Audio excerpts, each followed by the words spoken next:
दोस्तों, हमारे देश भारत में आजकल पुराने इतिहासों को कुरेदा जा रहा है और लोगों के बीच अर्धसत्य रखा जा रहा है।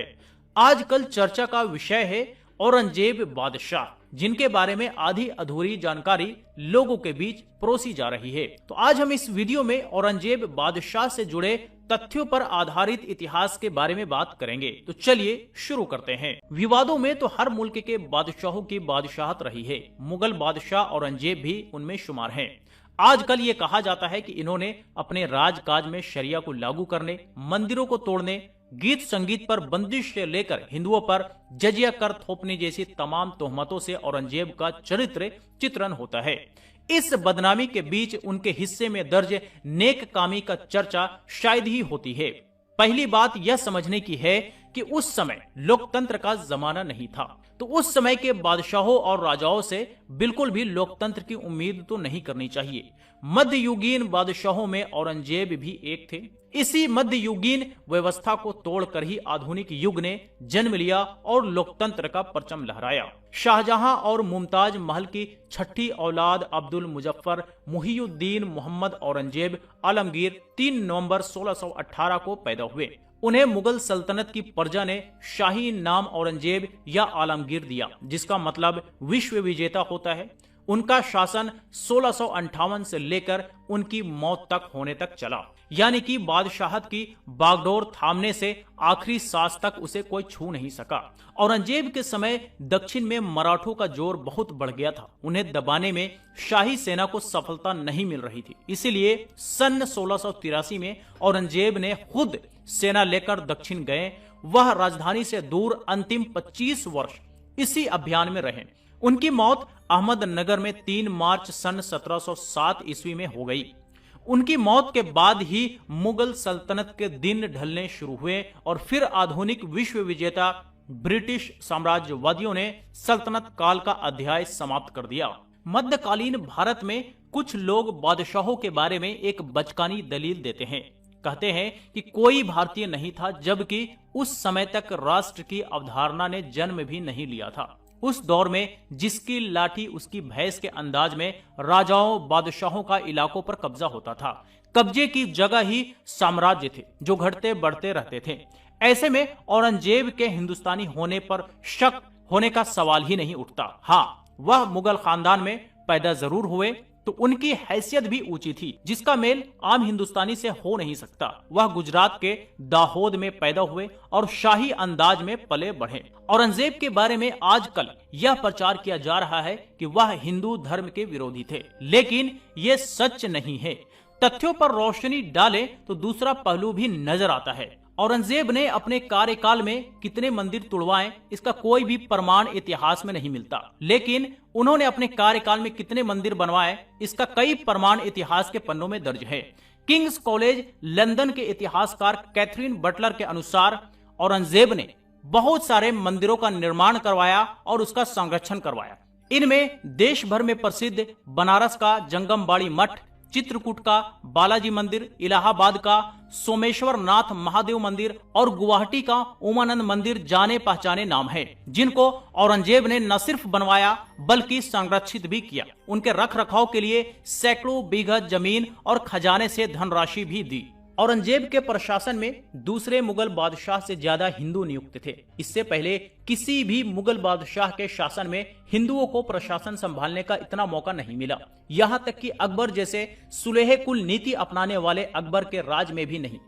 तथ्य बताते हैं कि शाहजहां के शासनकाल में फौज से लेकर प्रशासन तक हिंदू अफसर 24% थे और औरंगजेब के समय में यह तादाद बढ़कर 33% तक हो गई। फौज के ऊंचे पदों पर बड़ी संख्या में राजपूत थे। यही कारण है कि मराठा और सिखों के खिलाफ युद्ध में मुगल सेना की कमान अक्सर राजपूत सेनापति के हाथ में रही। इतिहासकार यदुनाथ सरकार के अनुसार एक समय खुद शिवाजी भी औरंगजेब की सेना में मनसबदार थे। वे दक्षिण भारत में मुगल सल्तनत के प्रमुख बनाए जाने वाले थे, लेकिन औरंगजेब ने नियुक्ति की मंजूरी नहीं दी।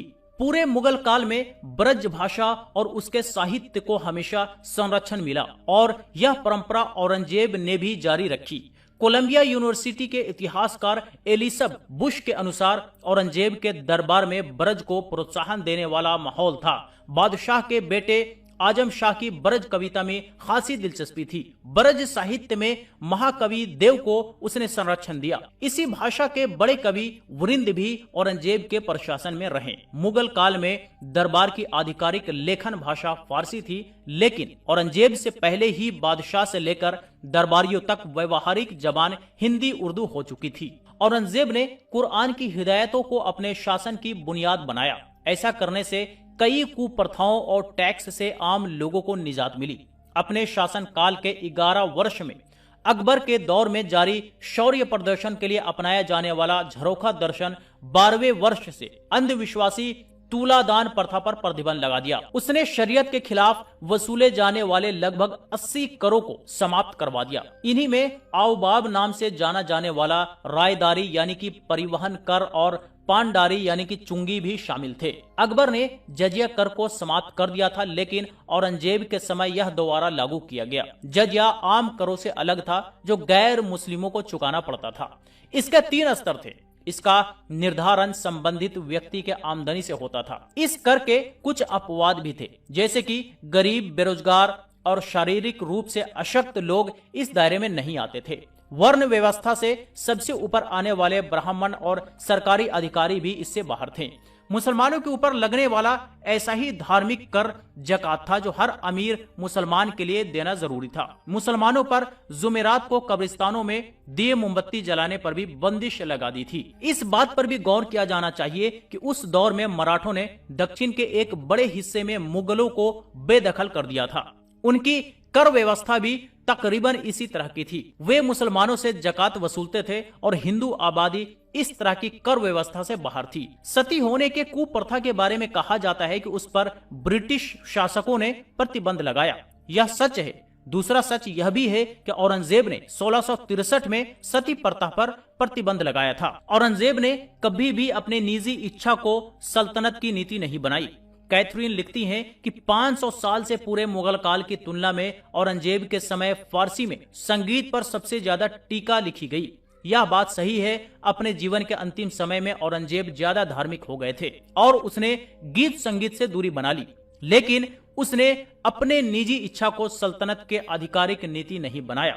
कैथरीन के अनुसार बादशाह ने जिस दिन राजगद्दी संभाली थी, हर साल उस दिन उत्सव में खूब नाच गाना चलता था। कुछ तथ्य तो इस ओर भी इशारा करते हैं कि वह खुद संगीत के अच्छे जानकार थे। मुगल विद्वान फकीरुल्लाह ने राग दर्पण में औरंगजेब के पसंदीदा गायकों और वादकों के नाम दर्ज किए हैं। औरंगजेब को अपने बेटे में आजम शाह बहुत प्रिय था, जो औरंगजेब के समय में ही निपुण संगीतकार बन चुका था। मुगल बादशाह औरंगजेब निजी जिंदगी में सादगी का मिसाल था। यह बात न सिर्फ उसने जीते जी साबित की, बल्कि उसकी मौजूदा कब्र का आज तक कच्चा होना इसका जीता जागता सबूत है। वह नशा, अय्याशी, रुतबा दिखाने के प्रदर्शन जैसे दुर्गुणों से दूर रहे जो एशिया के राजाओं में आम था। वह दरवेश की तरह जीते थे। खाने पीने, वेशभूषा और जीवन की सुविधाओं में जरूरत भर का इस्तेमाल करते थे। इतनी बड़ी सल्तनत का बादशाह होने की जिम्मेदारी संभालने के साथ ही अपनी जरूरत के लिए आमदनी को कुरान की आयतों को लिखकर और टोपियों को सीकर खर्च निकालते थे। मौत के बाद इन्हें फकीर बुरहानुद्दीन के कब्र के अहाते में दफनाया गया। बेशुमार दौलत वाले हिंदुस्तान की हुकूमत का बादशाह होने के बावजूद उनकी कब्र कैसी हो, इस पर उन्होंने वसीयत भी लिखी। वसीयत में लिखा कि कब्र कच्ची और सादा बनाई जाए। यह कब्र औरंगाबाद जिले के खुलताबाद में मौजूद है। तो दोस्तों, ये आपने देखा मुगल बादशाह औरंगजेब से जुड़े तथ्यों पर आधारित इतिहास। तो चलिए, आज तक के लिए इतना ही। इस वीडियो से रिलेटेड कोई क्वेरी हो तो आप हमें कमेंट बॉक्स में लिख करके बता सकते हैं। वीडियो अच्छा लगा हो तो लाइक करें।